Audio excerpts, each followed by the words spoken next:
welcome to our special edition of South Park TV, where Taylor Foster and Brianna McLaughlin will tell you all about avalanches. I'm Brianna McLaughlin, reporting to you live on SPTV News. Today, I will be starting off with some questions from our viewers. First of all, we have Patello on the line. Hello, Patello. Hello. How are you today?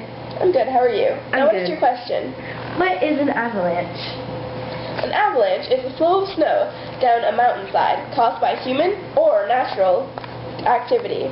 They occur when stress in the mountain snow begins to stretch, break off, or loosen.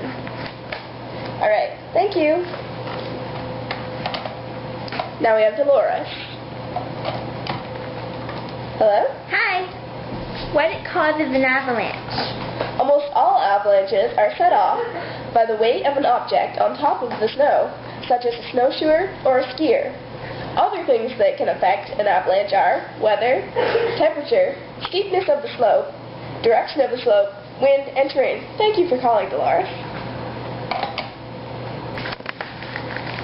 Alright, now we have Florence on the line. Hello, Florence. How are you today? I'm good. How are you? I'm well. Now, what is your question? How fast do they travel? As a matter of fact, an avalanche can travel up to huge speeds as much as 100 kilometers an hour. And that's much more than any person can outrun, which can turn the natural phenomena into a disaster. Now, thank you for calling. We have Fabian on the line now. Fabian, what is your question for us today? How did it happen? Usually, avalanches happen from December to April, at the peak of snow sport season. So you snow lovers, beware. Alright, thank you for your call.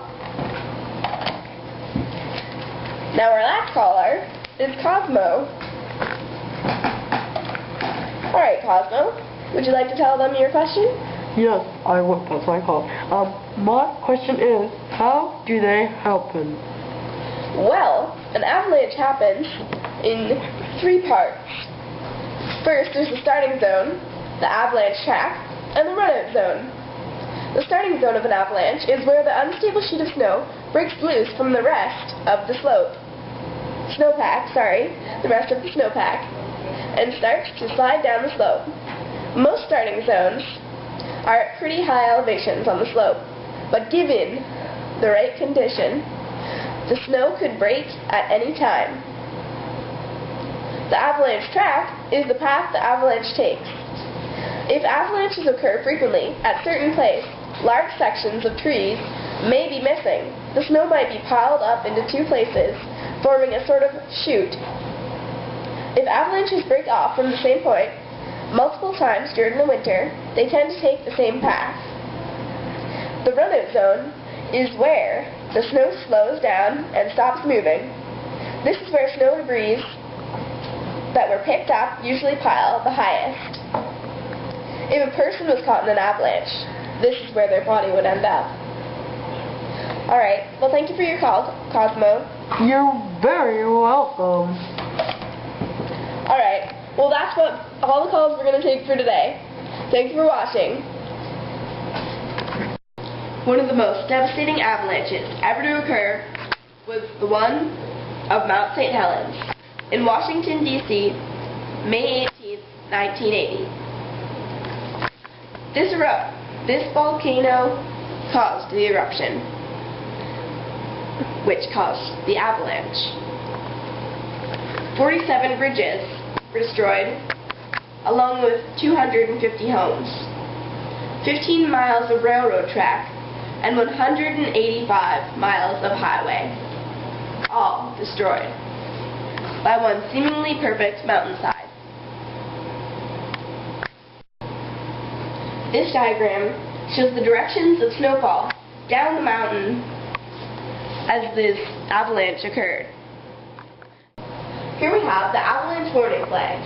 The first one being yellow, meaning the snow is generally stable and safe.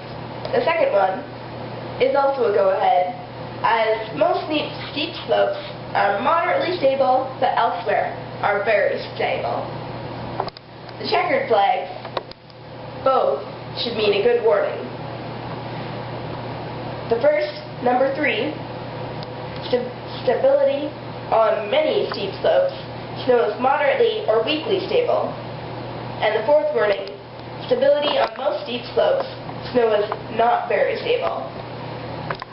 And the last one, the final black flag, snow is very unstable. Even on gentle slopes, many large, spontaneous avalanches are likely to occur. Here we have graphed the deaths caused by avalanches, 59% being backcountry skiers, 32% being snowmobilers, 3% hiking, 3% snowshoeing, and the last 3% being out-of-bounds areas that people have wandered. Okay, and down here we have avalanches in Canada, where many cities in British Columbia and Alberta have been taken into consideration. These two cities have a high of 7 avalanches in total. Many other have quite less, at 1 to 2 to 3 at the most. I'll be filling in for Taylor as I tell you our prediction on where the next avalanche will occur. Scientists are having trouble pinpointing exactly when and where avalanches will occur, due to constantly changing weather conditions. They are, however, coming close. Once an avalanche expert determines the conditions that create potential avalanche situations, predicting avalanches become a relatively simple matter of recognizing those conditions. In response to avalanche disasters in the past, many governments in mountainous areas have set up avalanche centers to constantly evaluate avalanche conditions and alert the public of possible dangers. Presently, the most popular winter recreation areas throughout the world provide information on avalanche conditions to visitors. The Yellowstone Avalanche Center in Wyoming, for example, employs 2 full-time and 1 part-time avalanche expert to keep a close watch on conditions in the area. The conditions of an avalanche that these experts would look at are as following.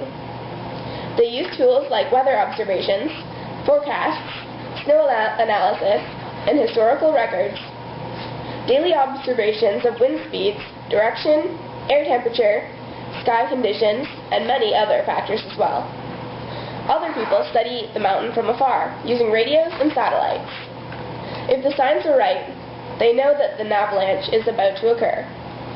Areas with a high risk of avalanches are on the map below. At any moment, these signs could change, making our prediction very hard.